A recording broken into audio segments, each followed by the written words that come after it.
And we begin tonight with Wilson Boulevard in Richland County. More than 2.5 years after the flood, a portion of that busy road is now reopened. Our Chuck Ringwalt spoke with the local store owner who was nearly forced to close his business as a result of the road closure. We stuck on. It's been a very hard struggle. We never expected this to happen. But now, after 31 months and 11 days, Gregory Peter is letting out a sigh of relief. Access to his business was cut off from one side of Blythewood when this portion of Wilson Boulevard was destroyed during the historic 2015 floods. There were times that we were on the verge of closure. I remember coming to you the last time that we had the interview and we said we got just enough to hold on for a few months. But we just kept the clock ticking. It's a good feeling. It's a good feeling to finally have this route back open to the public.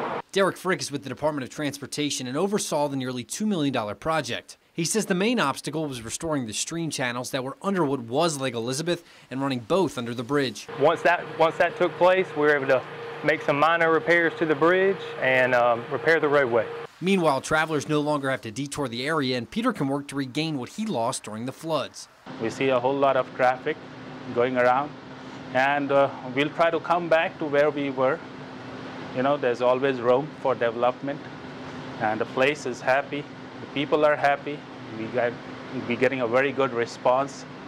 Yeah, and now we need to upgrade too. In Blythewood, Chuck Ringwalt, News 19 WLTX.